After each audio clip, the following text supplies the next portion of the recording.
الله من شرور أنفسنا ومن سيئات أعمالنا من يهده الله فلا مضل له ومن مع الذين أنعم الله عليهم من النبيين والصديقين والشهداء والصالحين وحسن أولئك رفيقا ولا تحسبن الذين قتلوا إن الله وملائكته يصلون على النبي يا أيها الذين آمنوا صلوا عليه وسلموا تسليما اللهم صل على سيدنا محمد وعلى آل سيدنا محمد وبارك وسلم عليه الصلاة والسلام عليك يا سيدي يا رسول الله وعلى آلك وأصحابك يا سيدي يا حبيب الله الصلاة والسلام عليك يا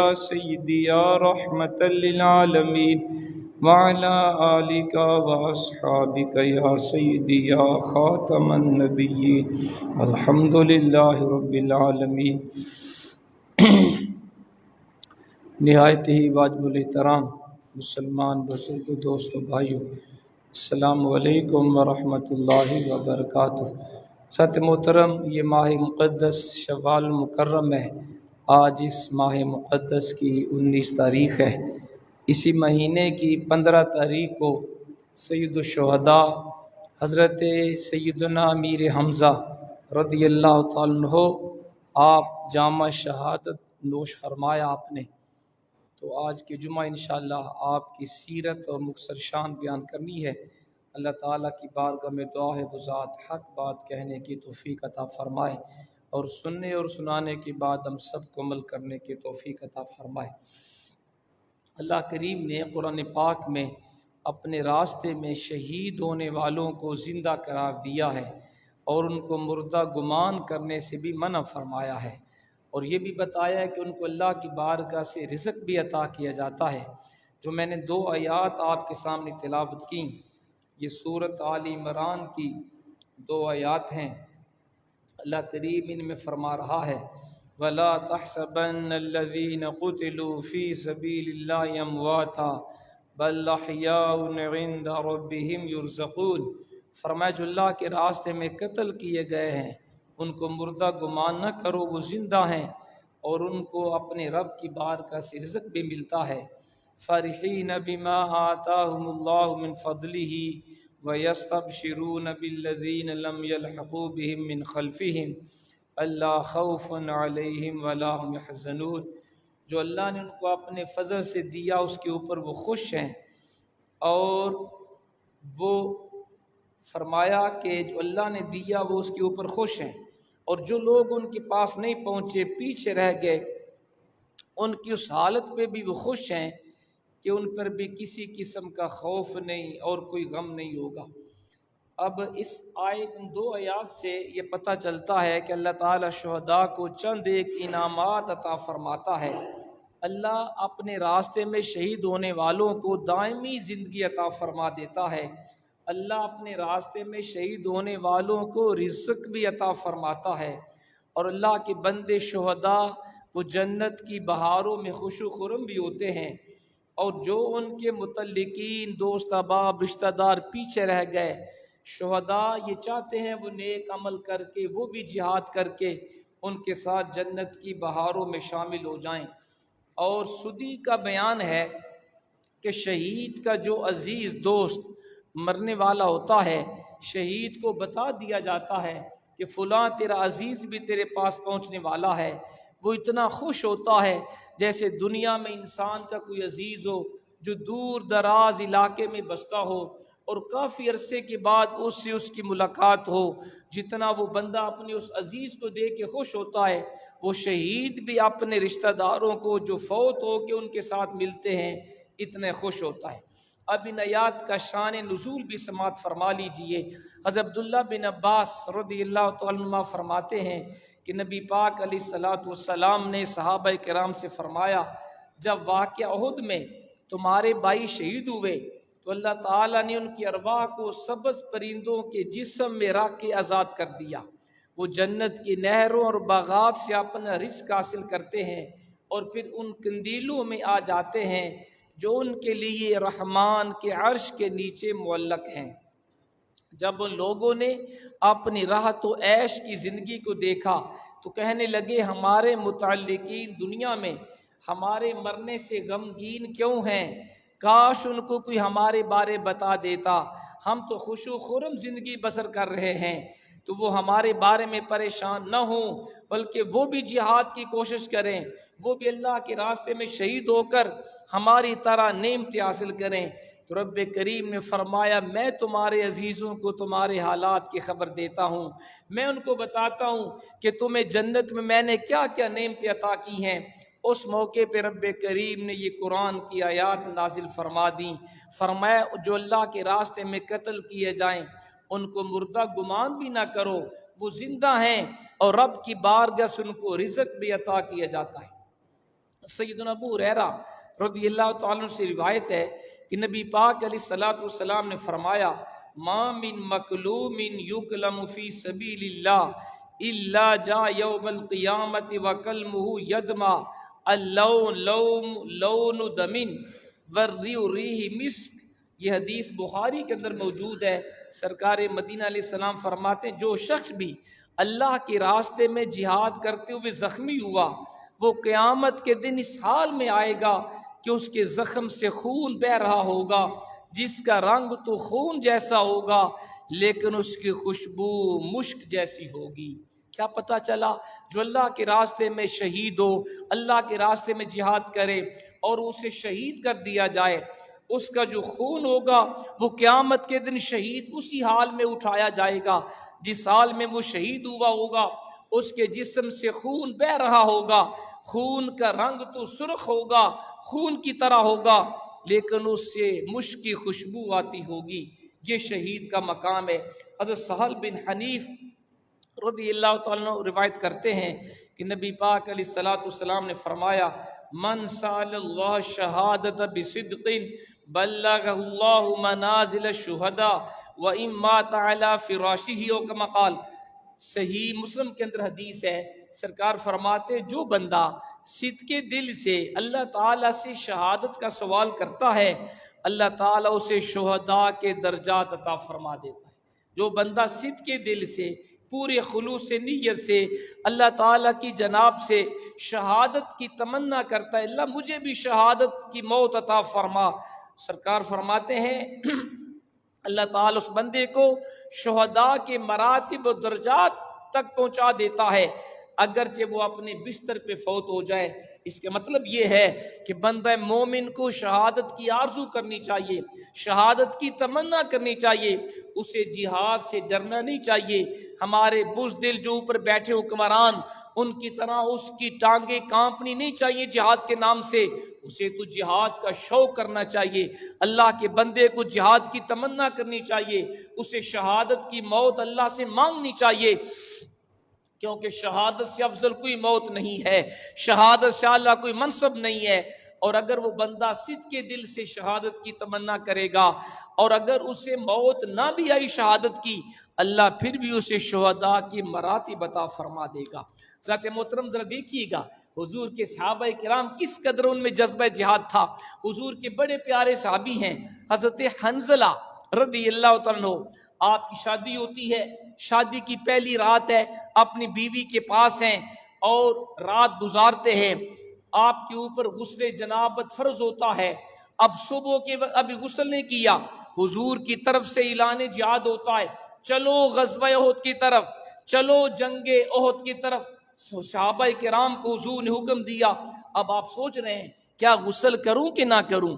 ہمارے آقا کی طرف سے جہاد کا اعلان ہو گیا، ایک دل کرتا ہے غسل کر لو، دوسرا دل کہتا ہے نہیں تاخیر نہ ہو حضور کے فرمان کے اوپر عمل کرنے میں۔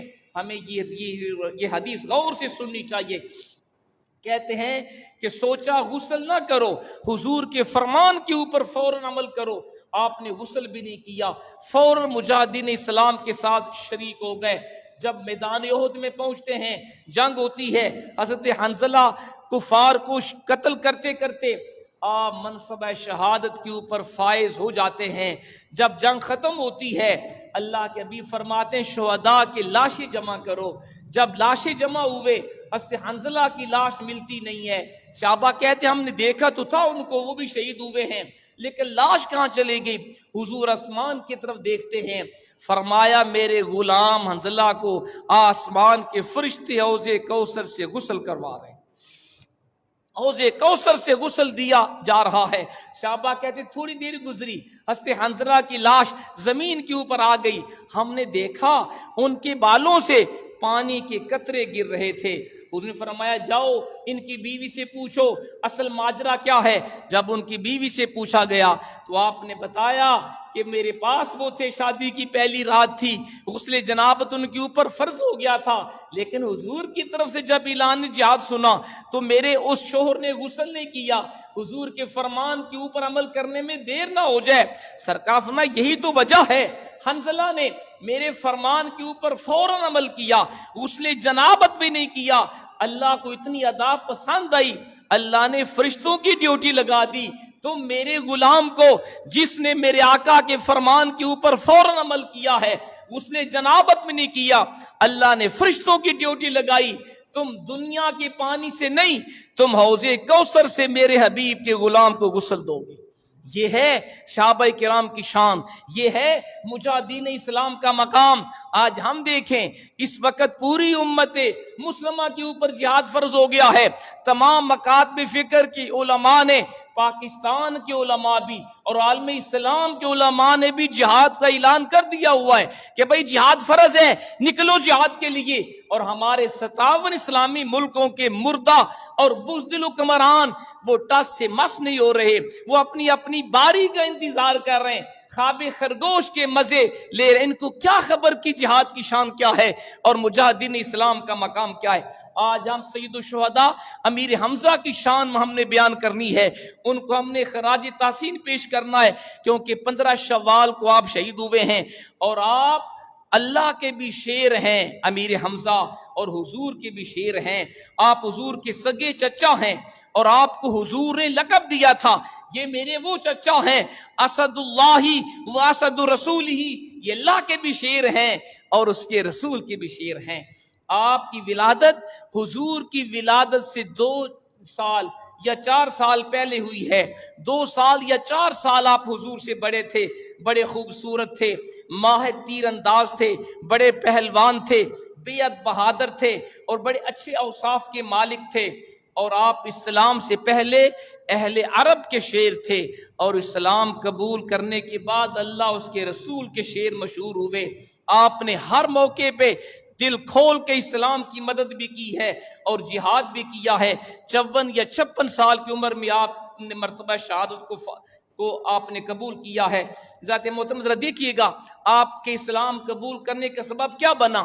آپ بڑے اچھے شکاری تھے، شکار کرنے جنگل میں گئے ہوئے تھے، جب واپس پہنچے تو ایک لونڈی نے آپ کو بتایا آپ کو پتہ نہیں ہے آپ کے بھتیجے محمد کو ابو جہل نے بڑی گالیاں دی ہیں، بڑا ستایا ہے۔ پوچھا کیسے؟ اس نے کہا وہ خانے کعبے میں لوگوں کو اسلام کی دعوت دے رہے تھے، ابو جہل نے بڑا حضور کو ستایا، بڑا تنگ کیا، اور حضور نے کچھ بھی نہیں کہا، حضور خاموشی سے سنتے رہے اور آپ اپنے گھر تشریف لے گئے۔ حضرت امیر حمزہ یہ سمجھے کہ چونکہ محمد وہ یتیم ہے میرا بھتیجا، اس کی والد کا سایہ سر پہ نہیں، اس لیے ابو جہل نے اس کے اوپر زیادتی کی ہے۔ فوراً حرم کعبہ میں پہنچتے ہیں، ابو جہل اپنے عزیزوں کے ساتھ، قوم کے لوگوں کے ساتھ بیٹھا ہوا تھا بڑے تکبر کے ساتھ، آپ کے ہاتھ میں تیر کمان تھا، وہ کمان زور سے ابو جہل کے سر پہ ماری، اس کا سر پھٹ گیا۔ ابو جہل کو ہمت نہ ہوئی وہ آگے سے بات کرے، بلکہ جنہوں نے بات کرنا چاہی ابو جہل نے ان کو بھی روک دیا، اور کچھ دیر کے بعد اس نے بڑی لجاجت اور منت سماجت سے کہا اے حمزہ اما ترا ما جا بھی، کیا تم دیکھتے نہیں ہو کہ حضور کیسا دین لائے ہیں؟ یہ ہمارے بتوں کی پوجا سے ہمیں منع کرتے ہیں، ہمیں بے وقوف کہتے ہیں، ہمارے خداؤں کو برا کہتے ہیں، ہمارے باپ دادا کی مخالفت کرتے ہیں، اللہ کریم نے حضرت امیر حمزہ کے دل کی دنیا بدل دی. آپ نے فرمایا ومن اسفہ منکم، ابو جہل تم بتاؤ تم سے زیادہ بے وقوف کون ہوگا.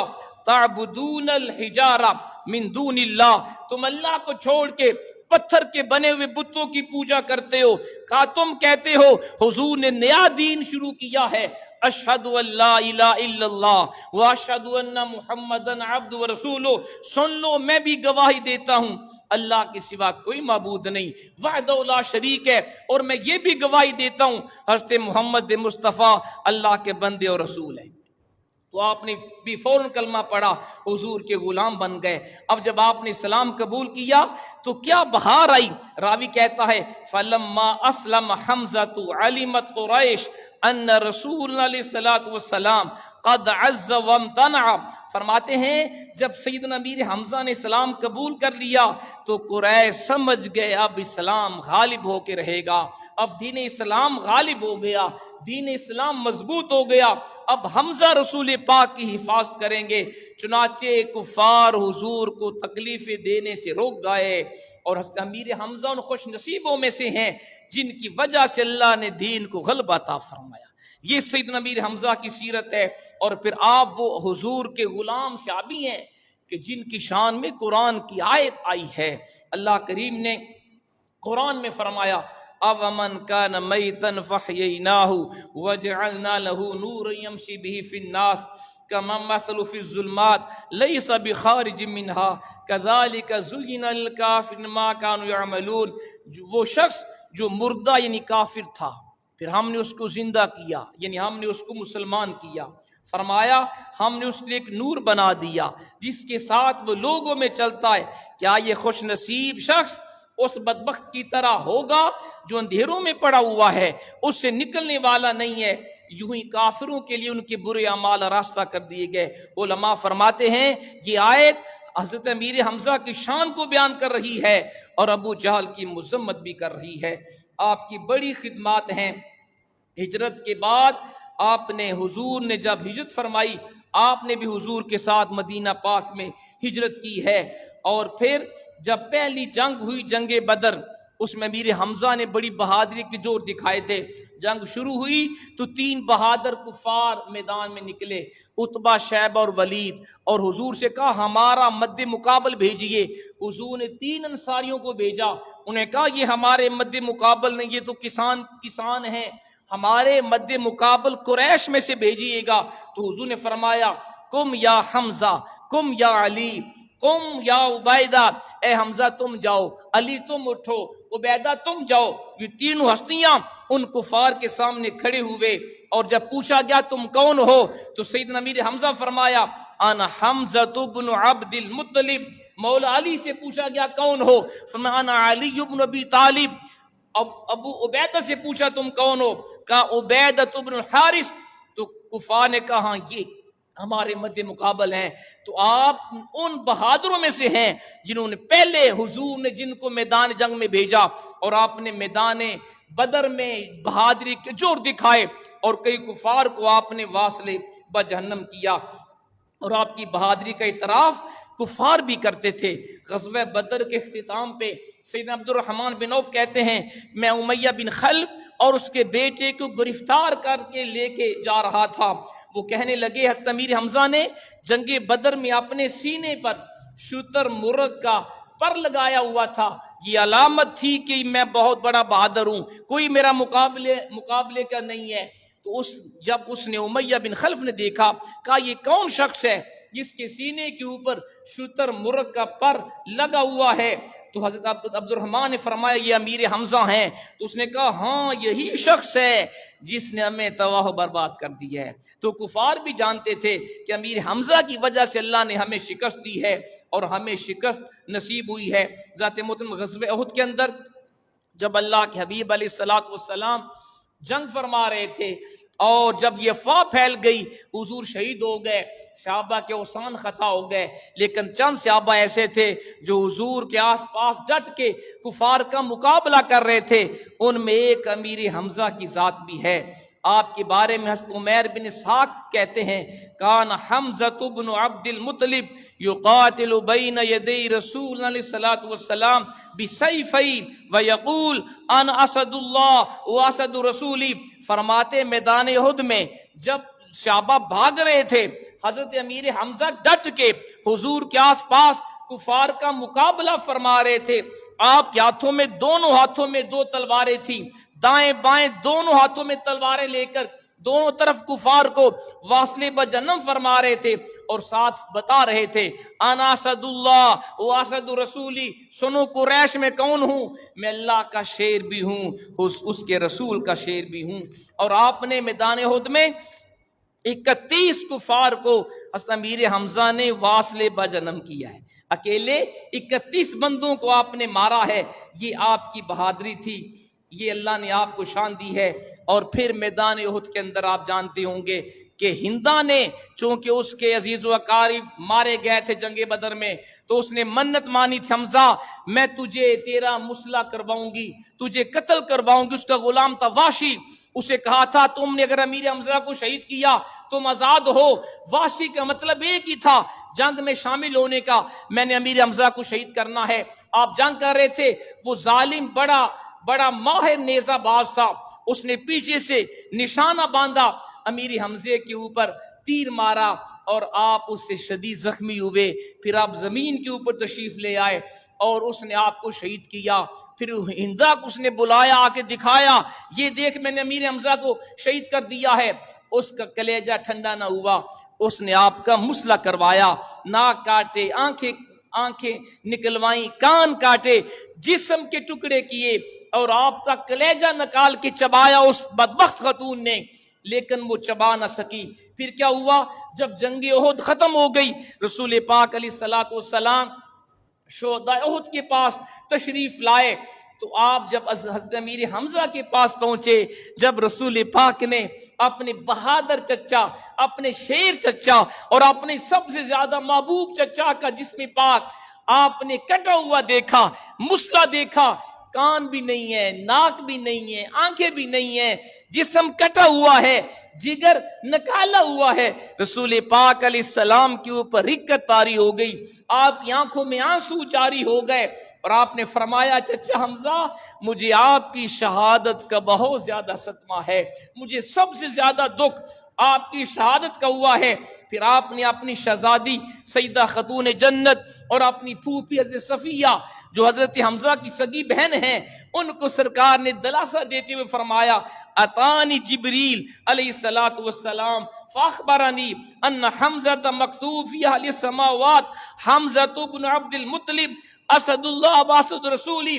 بیٹی فاطمہ تم بھی سنو، اے پھوپھی جان صفیہ تم بھی سنو، میرے پاس جبریل آیا ہے، اس نے آ کے بتایا ہے حضور اللہ نے آپ کے چچا کو یہ مقام دیا ہے، امیر حمزہ کو اللہ نے 7 آسمانوں کے اوپر اللہ کا شیر لکھا ہوا ہے اور 7 آسمانوں پہ اللہ نے لکھ دیا ہے امیر حمزہ رب کا بھی شیر ہے، اس کے رسول کا بھی شیر ہے. یہ اللہ نے مقام دیا، یہ شان دی. اور پھر ایک روایت کے مطابق جب ان کا جنازہ ہوا، بلکہ یہ روایت بھی سنیے گا، جب آپ شہید ہوئے حضور کی پھوپھی جان صفیہ جو امیر حمزہ کی سگی بہن ہیں، ان کو پتہ چل گیا، وہ میدان جنگ میں جب آنے لگی، سرکار فرمایا پھوپھی جان کو روک دو، وہ میدان میں نہ جائیں، امیر حمزہ کا کٹا ہوا لاشا دے کے صبر نہیں کر پائیں گی. کہا حضور مجھے معلوم ہو گیا ہے ظالموں نے جس طرح میرے بھائی کو شہید کیا میں جانتی ہوں، لیکن حضور میں صبر کروں گی، میں وہاں آہوزاری نہیں کروں گی. حضور سے اجازت لے کے پہنچی اور جا کے اپنے بھائی کا کٹا ہوا لاشا دیکھا. کتنی بہادر وہ خواتین تھی. آج غزہ کے اندر ہماری مائیں بہنیں جن کا رشتہ دار، جن کے عزیز و اقارب کو شہید کیا گیا، لیکن ہم دیکھ رہے ہیں وہ بھی ڈولتی نہیں ہیں، وہ بھی اللہ رسول کی بارگاہ میں سجدہ شکر کر رہی ہیں، صبر کر رہی ہیں. حضرت صفیہ نے بھی ایسے کیا، اپنے بھائی کا کٹا ہوا لاشا دیکھا، پڑھا انا للہ و انا الیہ راجعون. اور پھر حضور نے فرمایا، آپ نے ایک روایت کے مطابق حضور نے حضرت امیر حمزہ کا جب جنازے کے لیے آپ تشریف لائے، جنازہ پڑھانے کے لیے، تو آپ نے فرمایا یا حمزہ یا عم رسول اللہ، اے حمزہ، اے رسول اللہ کے چچا، واسد اللہ واسد رسولی، اے اللہ کے شیر، اس کے رسول کے شیر، یا حمزہ تو یا فاعل الخیرات، اے حمزہ، اے نیکیوں میں سبقت کرنے والے، یا حمزہ تو یا کاشف الکربات، اے حمزہ تم مصیبتوں کو دور کرنے والے ہو، یا حمزہ تو یا ذابن عن وضع رسول علیہ الصلوۃ والسلام، اے حمزہ تم رسول پاک کا دفاع کرنے والے ہو۔ حضور نے اس طرح ان کو خراج تحسین پیش کیا، اور پھر آپ نے فرمایا اگر مجھے اپنی پھوپھی صفیہ ان کے غم کا خیال نہ ہوتا اور یہ خدشہ نہ ہوتا کہ یہ سنت بن جائے گی، تو میں حضرت امیر حمزہ کو دفن کیے بغیر چھوڑ دیتا، ان کو درندے پرندے ان کے جسم کو کھا جاتے، اور پھر قیامت کو ان پرندوں کے پیٹوں سے امیر حمزہ کو اٹھایا جاتا، لیکن مجھے ڈر ہے صفیہ برداشت نہیں کریں گی، غم زدہ ہو جائیں گی اور لوگ میری سنت بنا لیں گے۔ آپ نے ایسا نہیں کیا۔ اور یہ بھی سنیے گا، جب کفن دینے کا وقت آیا، حضرت امیر حمزہ بھی وہاں پہ شہید پڑے تھے، حضرت مصعب بن عمیر بھی ان کے پاس ہی تھے، یہ بھی بڑے مالدار تھے، بہت شہزادے قسم کے انسان تھے، لیکن یہ بھی شہید ہوئے تھے۔ اب چادریں دو تھیں، اس روایت کو غور سے سننا ہے، ایک چادر تھی پوری، ایک چادر چھوٹی تھی۔ حضور نے پوری چادر کا کفن حضرت مصعب بن عمیر کو دیا ہے، اور چھوٹی چادر کا کفن اپنے چچا امیر حمزہ کو دیا ہے۔ اسے کہتے ہیں ایثار۔ یہ نہیں کہا کہ پوری چادر کا کفن میری چچا کو دو اور مصعب بن عمیر کو آدھی چادر دو، نہیں، پوری چادر مصعب بن عمیر کو دی اور چھوٹی چادر اپنے چچا حمزہ کو دی۔ اب آپ کا اگر سر ڈھانپتے تو پاؤں ننگے رہ جاتے، پاؤں کو ڈھانپتے سر ننگا ہوتا، فرمایا سر کو چھپا دو، پاؤں کے اوپر گھاس ڈال کے حضور نے ان کو کفن دیا ہے۔ اور پھر جب نماز جنازہ پڑھانے کی باری آئی، حضور نے سب سے پہلے حضرت امیر حمزہ کا جنازہ پڑھا، پھر فرمایا ایک ایک شہید کو پیش کرو۔ حضور ہر شہید کے ساتھ امیر حمزہ کا جنازہ دوبارہ پڑھتے رہے، تو آپ نے 70 دفعہ اپنے پیارے چچا حمزہ کا جنازہ پڑھایا ہے۔ یہ واحد صحابی ہیں، 70 دفعہ آپ کا جنازہ پڑھایا گیا ہے۔ اور پھر اللہ نے آپ کو شان کیا دی، غزوہ احد کے 46 سال بعد حضرت امیر معاویہ کا دور حکومت تھا، اور میدان احد کے درمیان سے ایک نہر کی کھدائی جاری تھی۔ اس دوران شہداء احد کی بعض قبور کھل گئیں، ان کے کفن بھی صحیح سلامت تھے، جسم بھی صحیح سلامت تھے۔ 40 سال کے بعد کا واقعہ ہے، اور ان کی قبروں سے مشک اور کستوری کی طرح خوشبو میں لوگوں نے محسوس کی ہیں، اور بعض شہداء نے اپنے ہاتھ زخموں کے اوپر رکھے ہوئے تھے، جب ہاتھ ہٹایا گیا تو ایسے خون کا فوارہ نکلا جیسے زندہ بندے کا نکلتا ہے۔ اور کھدائی کرتے ہوئے حضرت امیر حمزہ کے پاؤں کے اوپر ایک بیلچہ لگ گیا، راوی کہتے ہیں فم بعثت دمن، آپ کے جسم مبارک سے یوں تازہ خون نکلنے لگا جیسے زندہ بندے کے جسم سے خون نکلتا ہے۔ یہ شان ہے ان کے غلاموں کی، سرکار کا عالم کیا ہوگا جن کے غلام شہید ہونے کے 40 سال بعد بھی زندہ ہوتے ہیں، جن کے کفن بھی صحیح سلامت ہوتے ہیں، اس آقا کی اپنی شان کیا ہوگی۔ پھر حضور نے حضرت امیر حمزہ کی بڑی شان کو بیان کیا، میں سید الشہداء عند اللہ تعالی یوم القیامہ حمزہ، قیامت کے دن اللہ کی بارگاہ میں امیر حمزہ تمام شہداء کے سردار ہوں گے۔ حضور کو بڑی محبت تھی ان کے ساتھ، اور پھر آپ نے فرمایا میں نے خواب میں دیکھا، میں نے اپنے آپ کو جنت میں پایا، وہاں میں نے جعفر طیار کو دیکھا، وہ فرشتوں کے ساتھ اڑ رہے تھے، اور میں نے اپنے چچا حمزہ کو جنت میں دیکھا، ایک تخت کے اوپر ٹیک لگا کے بیٹھے ہوئے تھے۔ یہ شان کیسے ملی؟ جہاد کیا، اللہ کے راستے میں سب کچھ قربان کیا۔ ذات محترم آج بھی جہاد پوری امت کے اوپر فرض ہے۔ جو غزہ کی صورتحال ہے فلسطین کی، وہ پوری امت سے تقاضا کر رہی ہے نکلو جہاد کے لیے، اپنے مال جان سب قربان کرو، اپنے غزہ کے مظلوم بہن بھائیوں کی مدد کرو۔ لیکن افسوس 57 اسلامی ملکوں کے مردہ حکمران اپنی باری کا انتظار کر رہے ہیں۔ یہ سب بزدل ہیں، سب یورپ امریکہ یہودیوں کے غلام ہیں، چونکہ سب ان کے مقروض ہیں، سب کے یاشیاں ختم ہوتی ہیں، کوئی ان میں صلاح الدین ایوبی جیسا غیرت مند حکمران نہیں ہے، کوئی سلطان ٹیپو جیسا نہیں ہے، کوئی جناب ان میں شہاب الدین غوری جیسا نہیں ہے، کوئی صلاح الدین ایوبی جیسا نہیں ہے، کوئی سلطان محمود غزنوی جیسا نہیں ہے، کوئی معتصم باللہ جیسا نہیں۔ افسوس آج وقت کا تقاضا تھا، جب پوری دنیا کے علماء نے جہاد کا فتویٰ دے دیا، کوئی ہوتا نا جو نکلتا، جو اپنی توپوں ٹینکوں کے رخ اس طرف کرتا، لیکن ہماری حکمران پاکستان کی بات کریں، یہ تو میچز کے اندر مصروف ہیں، یہ تو اپنی عیاشیوں میں بدمست ہیں۔ لیکن یہ بات یاد رکھیے گا، یہ میں آپ کو لیبیا کا سابقہ صدر اس کے الفاظ بتا رہا ہوں جس کو شہید کیا گیا تھا۔ کرنل قذافی نے کہا تھا اگر تم نے بیت المقدس کا دفاع نہ کیا، یہ جنگ بیت المقدس تک رکے گی نہیں۔ ان ظالموں نے کرنا یہ ہے، یہودیوں نے، عیسائیوں نے، امریکہ، یورپ نے اسرائیل کے ساتھ مل کر پہلے تم سے بیت المقدس کو چھینیں گے، جب دیکھیں گے مسلمان بغیرت ہو گئے، بے حیا ہیں، کوئی ہمارے سامنے کھڑا نہیں ہوا، پھر وہ اہل عرب کے اوپر حملہ کریں گے، تمہارا خانہ کعبہ بھی وہ تم سے چھینیں گے خدا نخواستہ، پھر عرب کی ریاستیں تم سے چھینیں گے، کسی کو وہ چھوڑیں گے نہیں۔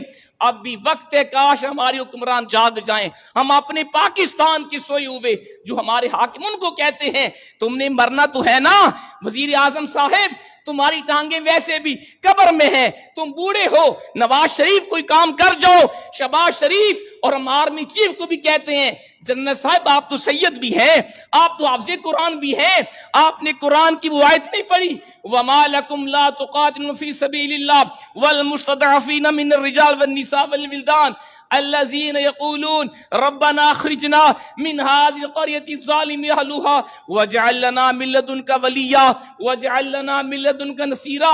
اے جنرل عاصم صاحب آپ نے یہ آیت پڑھی ہوگی، قرآن کہتے تمہیں کیا ہو گیا، تم جہاد کا اعلان کیوں نہیں کرتے، جہاد کے لیے کیوں نہیں نکلتے، تمہیں مرد بھی پکار رہے ہیں، غزہ کے بچے بھی پکار رہے ہیں، خواتین بھی بلا رہی ہیں، کمزور بھی بلا رہے ہیں، اللہ کی بھیج ہمارا مددگار، ہمیں نکال اس ظالم بستی سے۔ لیکن ان غزہ والوں کو کیا خبر، یہ سب امریکہ کے غلام ہیں، ان میں کوئی غیرت مند حکمران نہیں ہے، لیکن مرنا تو ہے نا۔ اب بھی وقت ہے، کاش ہمارے حکمران جاگ جائیں، کاش ہمارا آرمی چیف غیرت کا مظاہرہ کرے اور جہاد کا اعلان کرے، انشاءاللہ پوری قوم اپنی فوج کے شانہ بشانہ جہاد میں شامل ہوگی، ہم سب شامل ہوں گے۔ لیکن افسوس ان کے اندر غیرت نام کی شے نہیں۔